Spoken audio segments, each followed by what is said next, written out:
ఒక అథ్లీట్ అనుకోకుండా ping pong బంతిని తప్పుదారిలో కొట్టాడు. అది గుడ్డి క్లీనర్ వైపు ఎగిరింది. అదుపరి క్షణంలో ఆ క్లీనర్ శబ్దం ఆధారంగా బంతిని ఖచ్చితంగా కొట్టాడు. అందరూ ఆశ్చర్యపోయారు. గుడ్డి వ్యక్తి ఎలా చేశాడని వారు ఆసక్తిగా ఉన్నారు. ఆ సమయంలో క్లబ్ యొక్క మహిళా యజమాని వచ్చి అందరినీ కార్యాలయానికి పిలిచింది. ఆ రోజు ఎవరో ఒకరు సవాలు విసరడానికి రాబోతున్నారని, ఒకవేళ వారు ఆటలో ఓడిపోతే ప్రత్యర్థి క్లబ్ను స్వాధీనం చేసుకుంటాడని ప్రకటించింది. ఆమె మాట్లాడి ముగించిన వెంటనే ప్రత్యర్థి క్లబ్ నుండి వ్యక్తులు వచ్చారు. వారు దేశంలో 2వ ర్యాంకు కలిగిన ఆటగాడిని తీసుకొచ్చారు. ఆ ఆటగాడు గర్వంగా అందరినీ సవాలు చేస్తానని చెప్పాడు. ప్రత్యర్థి జట్టు నాయకుడు కూడా వారు గెలుస్తామని నమ్మకంగా ఉన్నాడు. అతను అందరి టేబుల్ టెన్నిస్ నైపుణ్యాలు దారుణంగా ఉన్నాయని ఎగతాళి చేశాడు. ప్రత్యర్థి యొక్క అత్యంత గర్వం చూసి ఒక యువకుడు అతనితో ఆడేందుకు సిద్ధపడ్డాడు. కానీ బలంలో భారీ తేడా కారణంగా కోర్టుకు వెళ్లిన వెంటనే అతను ఒక పాయింట్ కోల్పోయాడు.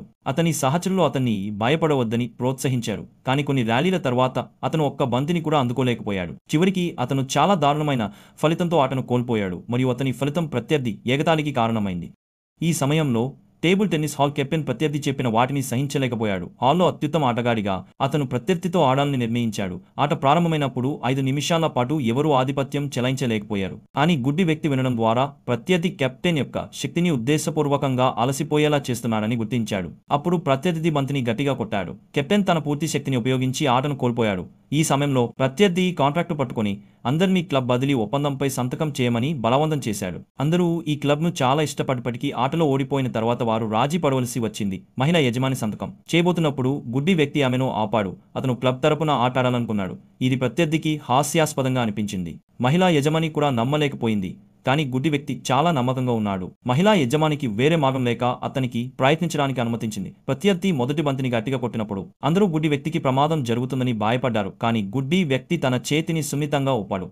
అతను ఉపయోగించిన బలం డ్రాగన్ లాంటిది. ప్రత్యర్థి భయపడి నేరుగా నేలపై కూర్చున్నాడు. అందరూ దీన్ని నమ్మలేకపోయారు. కానీ ఈ సమయంలో ప్రత్యర్థి తాను అనుకోకుండా జారిపడ్డానని చెప్పి రీమ్యాచ్ కోసం అడిగాడు. ఆ వ్యక్తి భయపడకుండా అంగీకరించాడు. ప్రత్యర్థి చివరి బంతిని కొట్టినప్పుడు ఆ వ్యక్తి తన రాకెట్ను బలంగా ఊపాడు. ఒక డ్రాగన్ ప్రత్యర్థి రాకెట్ వైపు దూసుకెళ్లింది. పింగ్ పాంగ్ బంతి రాకెట్పై అధిక వేగంతో తిరిగింది. గుడ్డి వ్యక్తి ప్రత్యర్థి రాకెట్ను నేరుగా చీల్చాడు. జరిగినది అందరూ నమ్మలేకపోయారు.